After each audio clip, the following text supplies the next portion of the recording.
40, 50 feet. Why don't you turn around and let them get a view from there and see what the field of view looks like. We're backing into the cable. Okay. In 1969, the world watched in awe as mankind took its first steps on another world. Or so we were told. Neil Armstrong stepped onto the surface of the moon. A dream realized. That we shall send to the moon 240,000 miles away from the control station in Houston, a giant rocket more than 300 feet tall, the length of this football field, made of new metal alloys, some of which have not yet been invented, capable of standing heat and stresses, several times more than have ever been experienced, fitted together with a precision better than the finest watch, carrying all the equipment needed for propulsion, guidance, control, communications, food, and survival, on an untried mission to an unknown celestial body, and then return it safely to Earth, re-entering the atmosphere at speeds of over 25,000 miles per hour, causing heat about half that on the temperature of the sun, almost as hot as it is here today, and do all this, and do all this, and do it right, and do it first, before this decade is out, then we must be bold. In the ashes of World War II, a new battle ignited. The United States and the Soviet Union, once uneasy allies, turned into bitter rivals, clawing for dominance beyond the skies. Espionage was at its peak. Secrets were currency from the wreckage of Hitler's fallen Reich. Both powers scrambled to seize the future. Stolen scientists, shattered technologies, pieces of forbidden knowledge, all hidden in the ruins. This was the true beginning of the space race, a race where winning wasn't everything.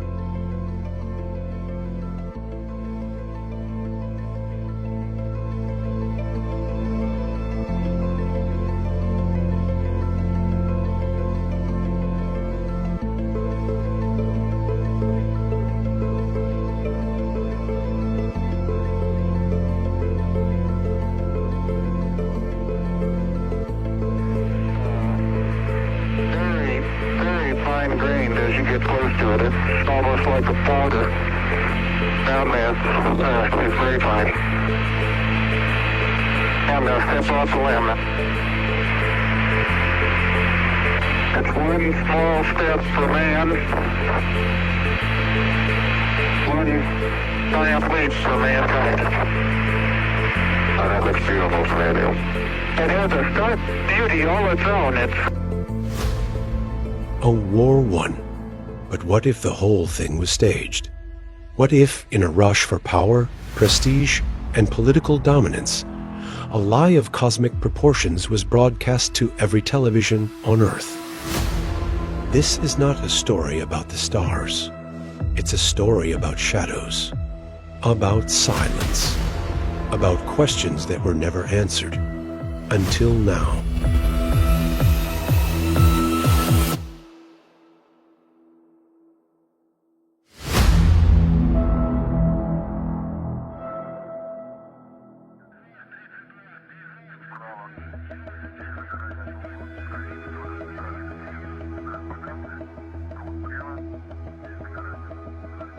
The space race, a Cold War battlefield above the clouds. After Sputnik, America found itself humiliated. The Soviet Union had bested them in orbit, in manned flight, and propaganda. The moon was to be the American redemption arc. But behind the curtain, there were whispers. Whispers of an impossible deadline. Technology unproven. Deadlines unmovable. And an administration that needed a win at any cost.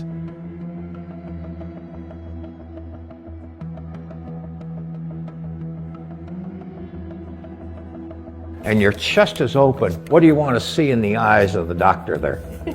Failure is not an option. So I think this is the kind of relationship that we must have. who are attempting to make a determination of which road they should take.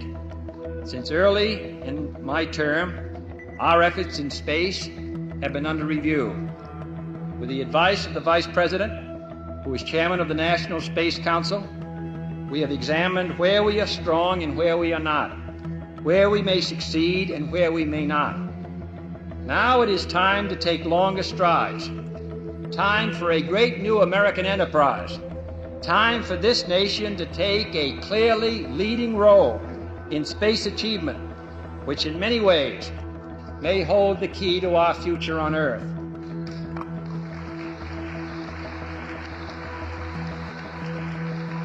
I believe we possess all the resources and talents necessary, but the facts of the matter are that we have never made the national decisions or marshaled the national resources required for such leadership. We have never specified long-range goals on an urgent time schedule or managed our resources and our time so as to ensure their fulfillment. I therefore ask the Congress, above and beyond the increases I have earlier requested for space activities, to provide the funds which are needed to meet the following national goals. First, I believe that this nation should commit itself to achieving the goal, before this decade is out, of landing a man on the moon and returning him safely to the Earth. No single space... Kennedy's bold promise was a political chess move. The moon landing wasn't science, it was strategy. And when you can't afford to lose, you lie. The Saturn V rocket was a marvel. Towering, deafening, precise. Or so we're told. But where is the technology today?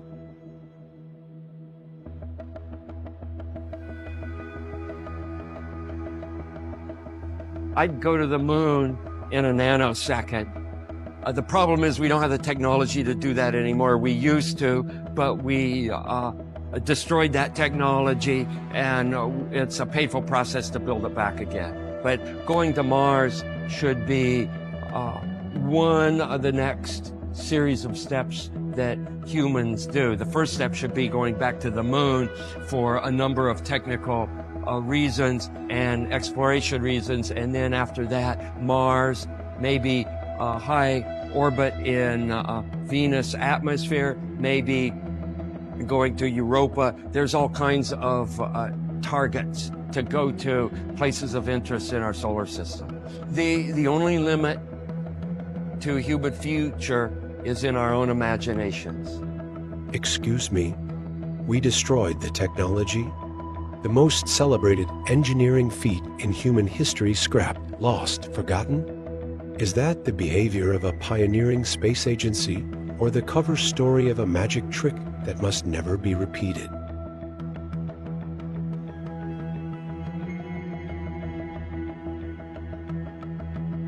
Today, the International Space Station floats just 250 miles above Earth.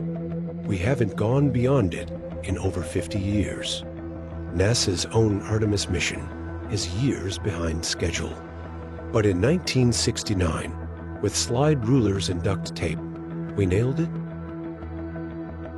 Today, with supercomputers and AI, we can't go beyond low Earth orbit. Back then, they navigated by the stars. Today, we rely on satellites we can't escape. In 1969, they left footprints on the moon. Now, we leave footprints in the cloud. Back in the Apollo era, they reached the moon with technology that today seems almost laughable. No black boxes. No real telemetry systems linking mission control to the spacecraft the way we would expect today. Just simple radio signals. And trust the computers? Primitive beyond imagination. The Apollo guidance computer had less processing power than a cheap digital watch today, 64 kilobytes of memory. Less than the photo you just snapped on your phone.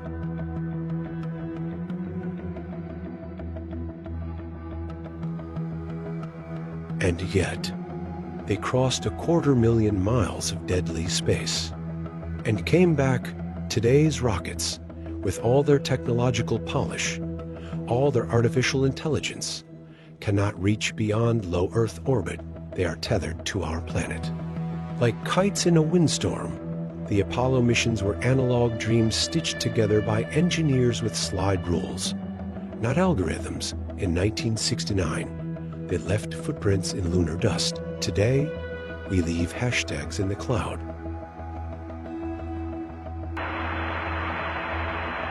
Okay, Houston, descend 1 and 3 today. 70 feet.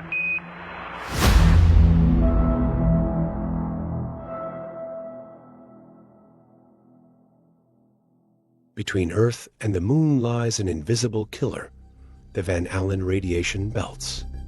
Zones of intense radiation that wrap the Earth in a deadly embrace. Scientists warned that safe passage was virtually impossible without heavy shielding. The dose of radiation an unshielded astronaut would receive passing through would be fatal over the course of the journey. The European Space Agency notes that 1 day in space is equivalent to the radiation received on Earth for a whole year, emphasizing the heightened exposure astronauts face beyond low Earth orbit. We are headed 3,600 miles above Earth, 15 times higher from the planet than the International Space Station. As we get further away from Earth, we'll pass through the Van Allen belts, an area of dangerous radiation. Radiation like this could harm the guidance systems, onboard computers, or other electronics on Orion. Naturally, we have to pass through this danger zone twice, once up and once back. But Orion has protection. Shielding will be put to the test as the vehicle cuts through the waves of radiation. Sensors aboard will record radiation levels for scientists to study. We must solve these challenges before we send people through this region of space. For this flight, it's time to head home. We must solve these challenges before we send people through this region of space. NASA engineer Kelly Smith, working on the Orion project, says, "We must solve these challenges before we send people through this region of space." Orion's mission, the project mentioned, is unmanned. They're sending robots through first because the radiation is a known serious risk. If the belts weren't a problem, they'd send people immediately, just like Apollo allegedly did. If Van Allen radiation was the dangerous and current NASA admits it is, and if modern technology still struggles to safely shield humans from it, then claiming humans safely flew through it. Today's NASA engineers say passing the Van Allen belts is an unsolved challenge. 50 years ago, men supposedly crossed it with tin can spacecraft and lived to tell the tale. Something doesn't add up. So what protected our brave men? Thin aluminum foil? A dream? NASA now admits that we still need to solve the radiation problem before sending humans beyond Earth's orbit again. But in 1969, they didn't just solve it, they ignored it.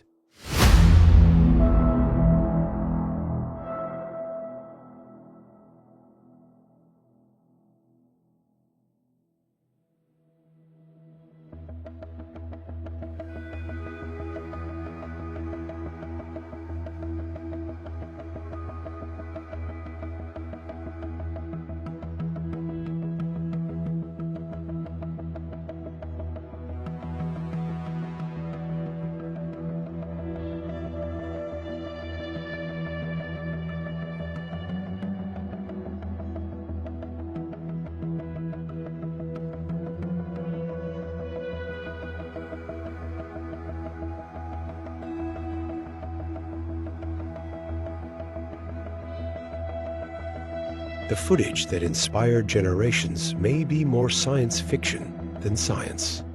The shadows, mismatched. The light, artificial. The flag, waving. In space. Released 1 year before the moon landing, Kubrick's film showed realistic zero-gravity scenes, moon landscapes, even astronauts with NASA-like gear. Rumors swirled for decades that he didn't just film a movie. He filmed the moon landing itself.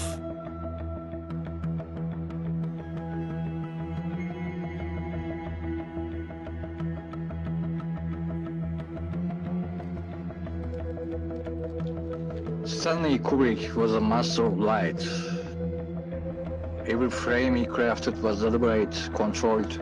Shadows surveyed, highlights were balanced. Scenes braided with an eerie precision that only the eye of a master could conjure.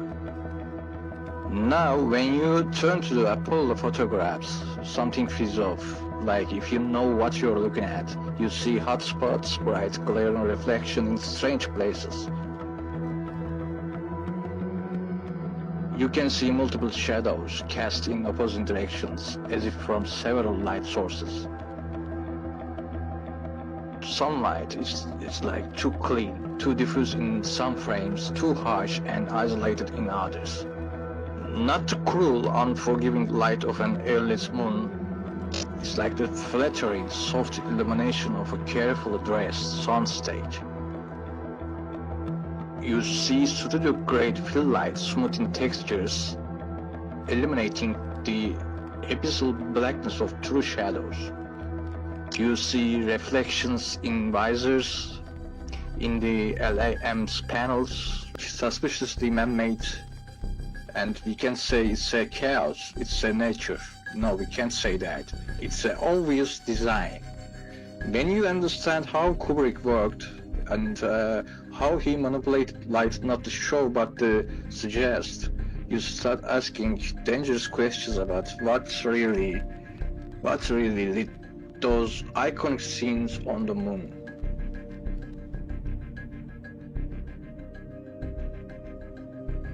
And let's not forget the live transmission from the moon in 1969. Somehow, with 1,960 seconds technology, they broadcast a television signal from over 200,000 miles away without delay, without distortion. Today, we drop calls on Earth. In 1969, they streamed from the moon. How convenient.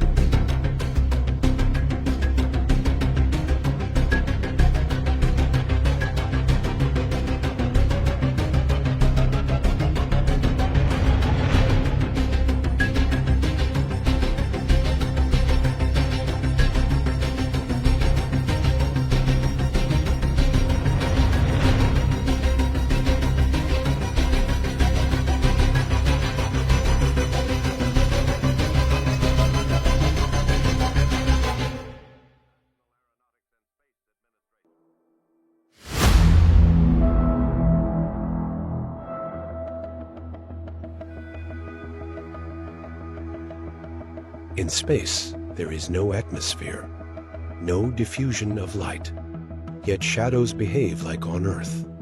And then there's this duplicate backgrounds reused in different missions, crosshairs behind objects instead of over them.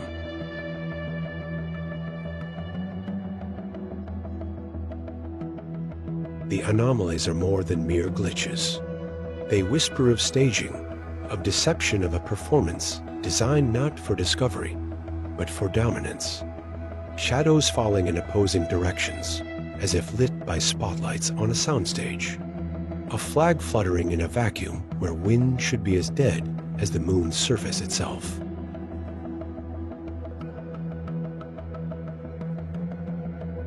And the greatest mystery of all, the missing tapes. The original recordings of mankind's giant leap lost, erased, like an inconvenient secret. Was it really one small step for man, or the first step in a lie too big to walk back? Welcome to the biggest hoax in history. Were the moon photos shot on the moon, or in a studio with a matte backdrop and a Hollywood budget? 40 years ago today, 3 astronauts blasted off from the Kennedy Space Center in Florida. They were beginning the historic Apollo 11 mission, the first manned voyage ever to reach the surface of the moon. It's one small step for man, One giant leap for mankind. Hundreds of millions of people watched on television as Neil Armstrong took that first step. But the pictures that people saw were dark and fuzzy. The astronauts actually sent back better images, higher quality footage that was recorded by engineers on Earth. But 3 years ago, NPR reported that those original tapes were missing. Our report helped to trigger an exhaustive search by NASA. And NPR's Nell Greenfield-Boyce recently got an exclusive sneak peek at the 1969 moonwalk like you have never seen it before. Stan LeBar is almost 84 years old. Decades ago, he led a team that designed and built a TV camera that is currently on the moon, right where the Apollo 11 astronauts left it. LeBar says his camera actually captured better images of their moonwalk than people saw on TV. It was better. We knew it was better. But the lunar camera recorded in an odd format that was incompatible with the normal TV format. So when the footage was received on Earth, it had to be converted for broadcast. That conversion degraded the image. However, engineers on the ground did record the unconverted raw footage onto tapes.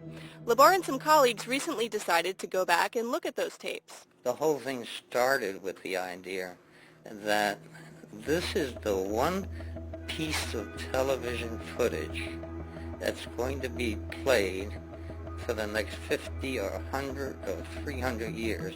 Those that follow us deserve better than what we had. But the tapes were missing.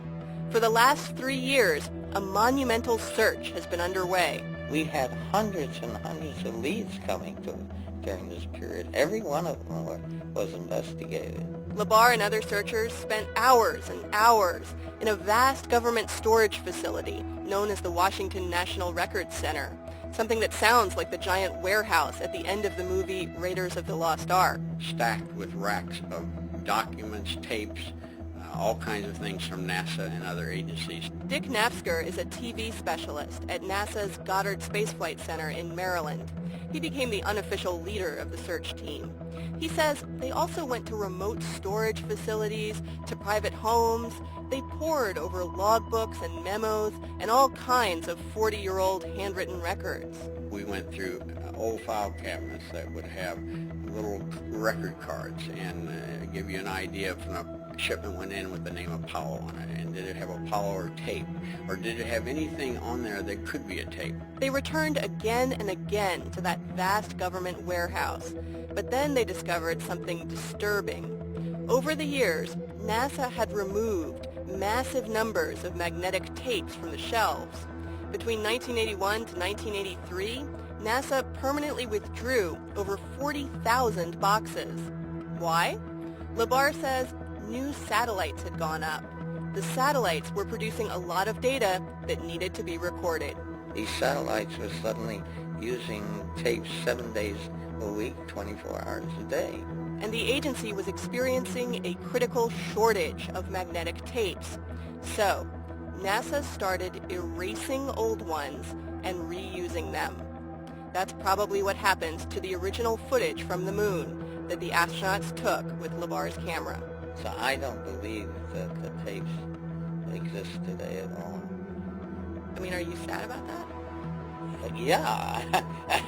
Well, it was a hard thing to accept, but there was just an overwhelming amount of evidence that led us to believe that they just don't exist anymore.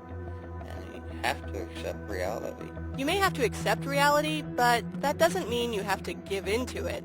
Knapsker says, look, they started this search with one goal. Our goal was to provide to the world the best possible video of a historic event we could for the future. Since the raw footage was gone, the team decided to try to find the best of what was preserved in the converted broadcast format.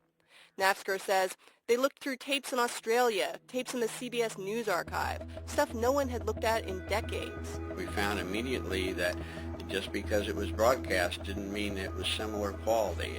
The quality of broadcast TV in existence of 1969 broadcast TV was varied extremely between sources. Using all of these sources, they pieced together the best possible version of the moonwalk. And then, To make it even better, they turned to the magic of Hollywood.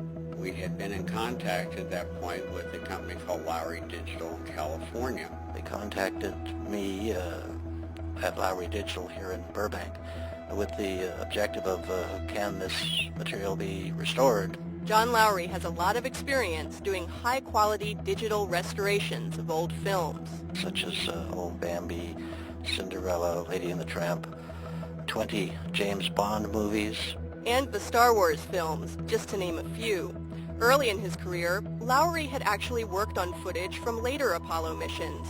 So he was excited to have the chance to work on the first moonwalk. Over 100 computers processed the images, carefully removing things like random noise and camera shake, without destroying the image's historical legitimacy. We've got to be very, very mindful of history. If you want to go to the extreme, you could take these images and completely recreate them. You could create a three-dimensional model of the lunar lander, and you could make it look beautiful, but I don't think that's the point.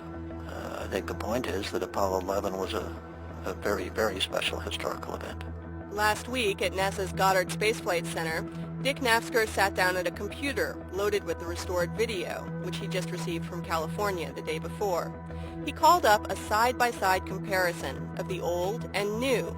On the left side of his monitor was the dark, murky footage of Neil Armstrong coming down the ladder of his LEM spacecraft, about to make his first step. As you can see on the left, there's nothing but a dark image and possibly a foot. If I told you it was a foot, you'd probably say, okay, it must be a foot. On the right hand of his screen was the new version. You can see the structure of the limb. You can see his full outline of his body. His helmet, a reflection in his helmet, is so not pristine, it's not clean in detail, but it's now an astronaut, and it's something no one saw before. This is the first step on the moon. The restoration won't be complete until the fall, but NASA is releasing some short clips today to mark the 40th anniversary of Apollo 11 blasting off of Earth towards its moment in history. Nell Greenfield-Boyce, NPR News. Anytime you're in front of a computer today, you can see the restored video of the moonwalk by going to npr.org.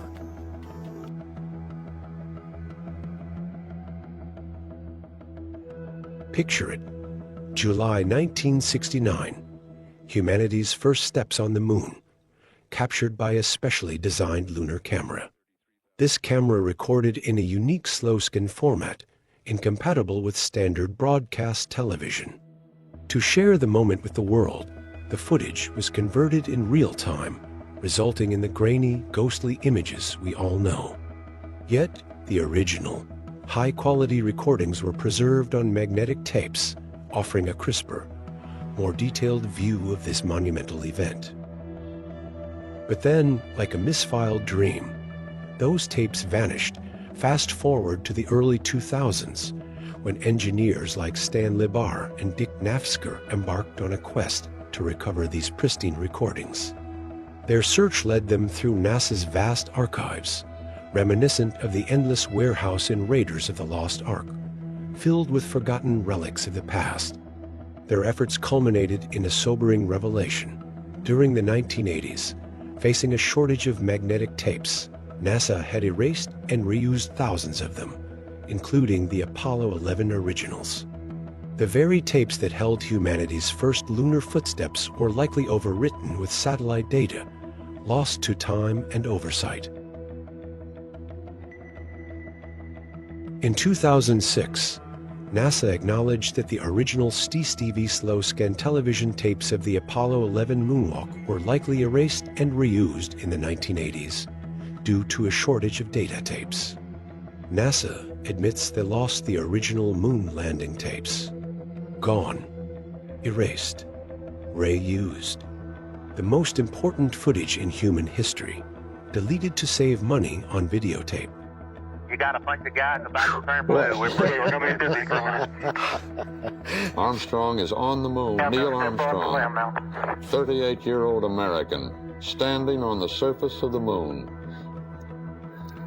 On this July 20th, 1969. That's one small step for man, one giant leap for mankind. Oh, that looks beautiful from here, Neil. It has a start. beauty all its own. It's like much of the high desert of United States. It's different, but it's very pretty out here. Beautiful view. Isn't that something? Magnificent sight out here. Magnificent desolation. Tranquility Base, Houston, guidance recommendation is pings, and you're cleared for takeoff. Roger, understand. We're number 1 on the runway. 7, 6, 5, engine arm ascent.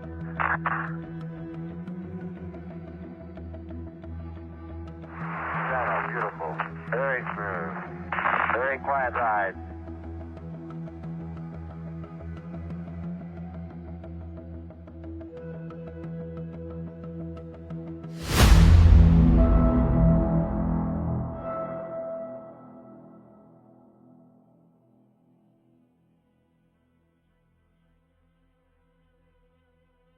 These men had just completed the greatest journey ever undertaken, yet they looked like they were attending a funeral. Why? The mood is somber, their faces blank, their voices flat. No elation, no pride, no wonder. These weren't the expressions of men who had just danced on the lunar surface. They looked like they'd seen a ghost. Or were hiding one. Neil Armstrong, the first man to walk on the moon, avoids eye contact, folds inward, speaks in rehearsed monotone. Buzz Aldrin, decorated pilot and second man on the moon, sits rigid, arms clenched, eyes darting. He fidgets like a man under interrogation. We progressed with a gradual power-up of the lunar module, which included another star alignment up in front of the instrument panel that was used to record the various messages that were sent up to us, the whole host of numbers for the particular maneuvers that were coming up that we would copy down. We'd log these on that sort of a data sheet.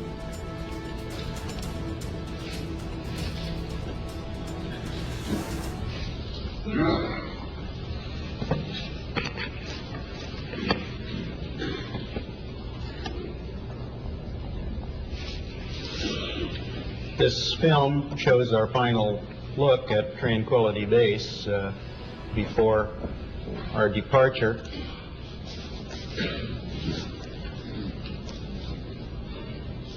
And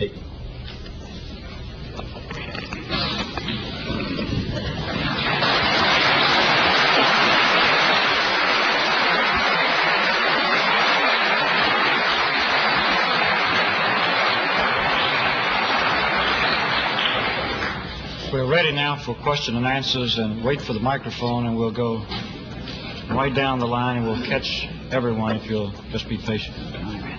Tom will too.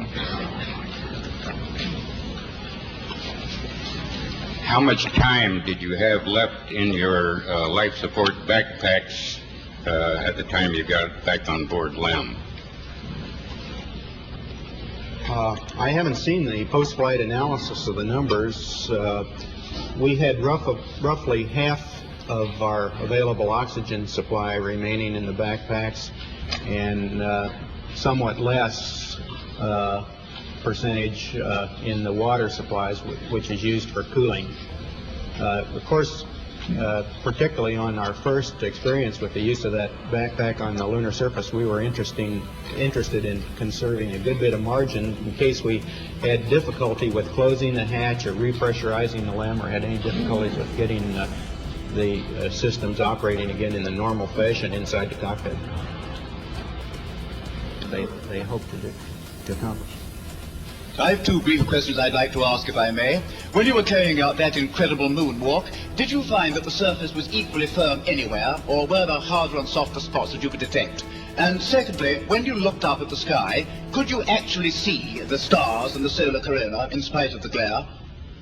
In rather flat regions, the footprint would penetrate perhaps a half an inch or sometimes only a quarter of an inch, and gave a very firm response. In other regions near the edges of these craters, we could find that the foot would sink down maybe 2, 3, possibly 4 inches. And in the slope, of course, the various edges of the footprint might go on up to 6 or 7 inches. And no awe, just tension, discomfort, and a haunting absence of joy, where are the triumphant smiles, the heartfelt stories, the fire of human achievement? What exactly were these men struggling to say, or trying so hard not to?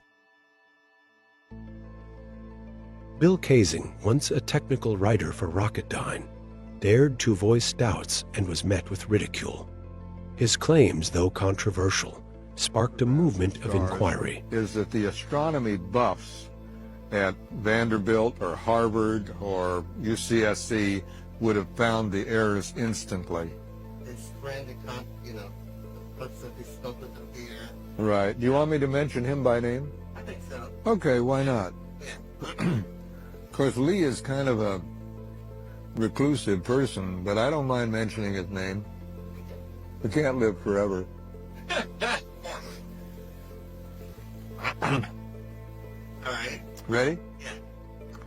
James Irwin was the command pilot on Apollo 15. James, after his return from the moon, became a born-again Christian. At one point, he came to Nashville, Tennessee, to give a lecture on Christianity and his conversion there, too. And at that time, he met a local Nashville resident by the name of Lee Galvani. Well, Lee implored James Irwin to confess, to tell the truth about the Apollo hoax, of which Lee was convinced. Well, evidently, he made some inroads into Jim Irwin's conscience, because in August of 1991, James Irwin called me at my home. And he said, I understand you've written a book called We Never Went to the Moon. He says, come to think of it, this phone could be tapped. He says, I want you to call me at my home on Friday in Colorado Springs, Colorado. So I said, okay, Jim, I'll call you. And he gave me his home phone number. Well, when I called him on Friday, James Irwin was dead. He had died of a heart attack.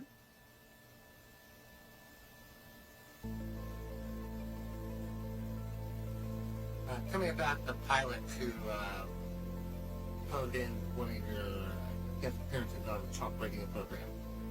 Oh. While I was on a radio show concerning Apollo, an airline pilot called me and he said, Bill, I think you're right, because while I was traveling from San Francisco to Tokyo, we saw a C-5A drop a capsule out of its cargo hold. The three orange parachutes opened, and it descended toward the ocean. And even though we were traveling at about 550 knots, we followed this descent as long as we could.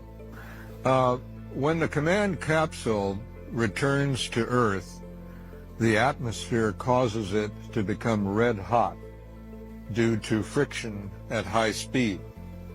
Well, when a command capsule strikes an ocean, which is about 50 degrees Fahrenheit, this red-hot capsule should have turned a large volume of seawater into steam instantly. Just like when you pour water into a hot pot on the stove, it's called flashing into steam. But in all of the photographs showing the capsule hitting the water, there's no indication whatsoever of any steam, of any indication that the capsule was really red hot.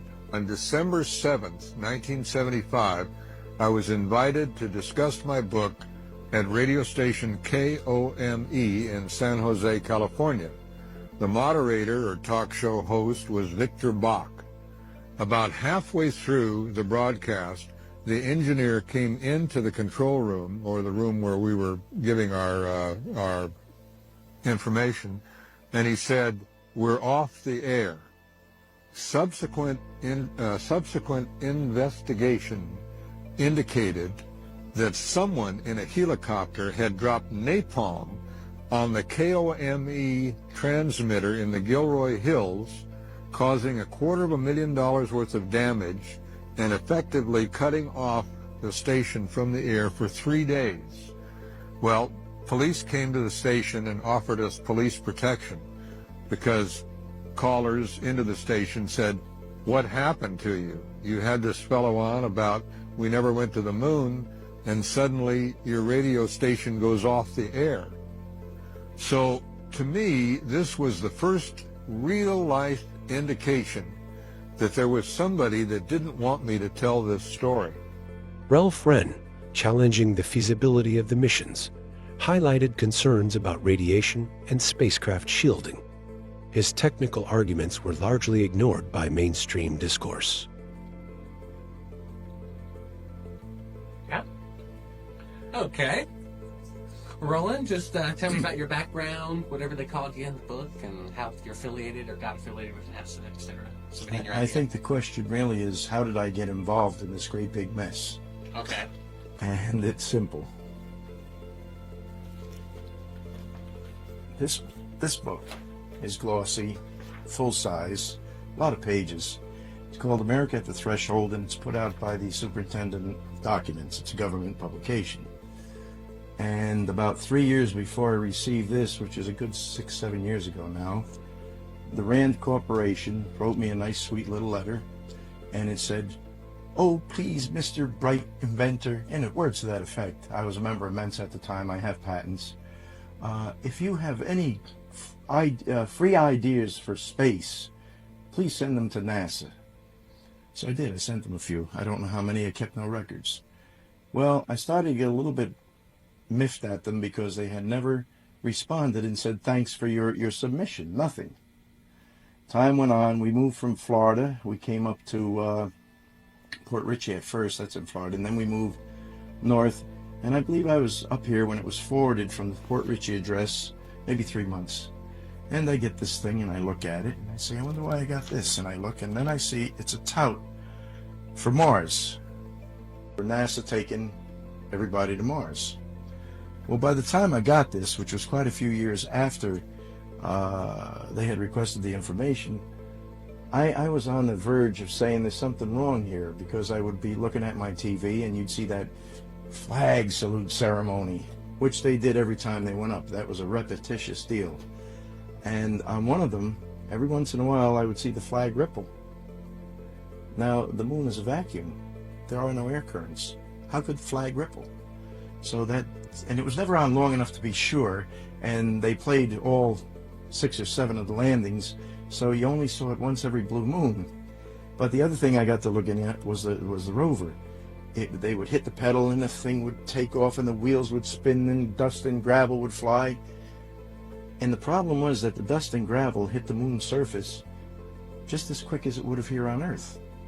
My generation was the hot rod generation. Every red light was a go flag. You know, we were in a race. So I saw a lot of dirt and gravel spitting around. And that started to wear on me. And then, of course, I saw, I believe it was in the Inquirer, an article about Bill Casing. And that started to make me wonder even more.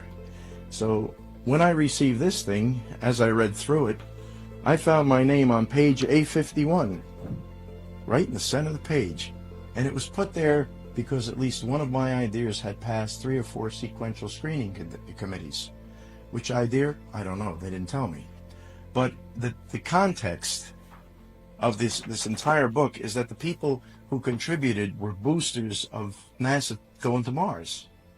And by this time I was very shaky that we had even gone to the moon. And I got mad. I mean, I got mad. Who the hell do they think they are? So I took a magnifying glass and I began to look at the pictures in this book. There's quite a few of them. There's artwork and sketches, but there's also actual pictures. And I started to see things that were very strange. The background always starts right after the object of interest. But in real life, your background is in perspective. It just goes on out there. And on these pictures, it always starts right now, suggesting a grade Z movie backdrop. And I looked and I looked and I looked.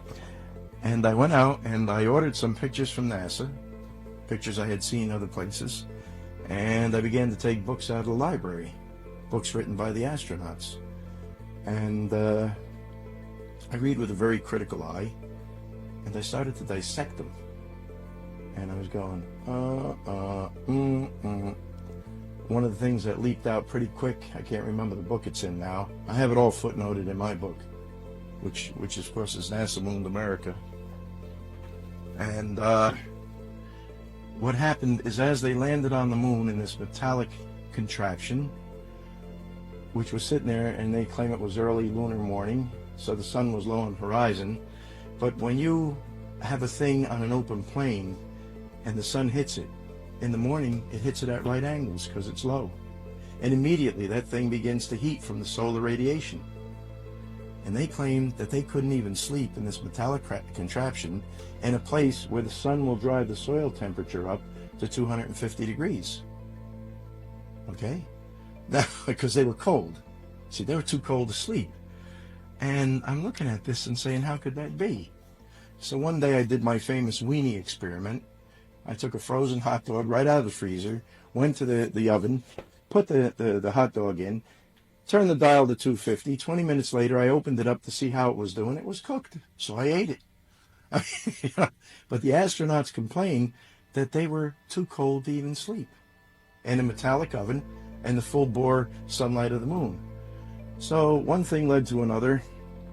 I also found books written by ex-government scientists, one of whom very definitely states that there's a radiation problem out in space, that whenever that sun throws a little fit, a little solar storm, that the amount of radiation is vast and immense, and that you would need 6 feet of shielding all around you, because X-rays do what they call diffract, to keep you alive from even a medium solar storm, or even a little one for that matter, solar flare, solar storm.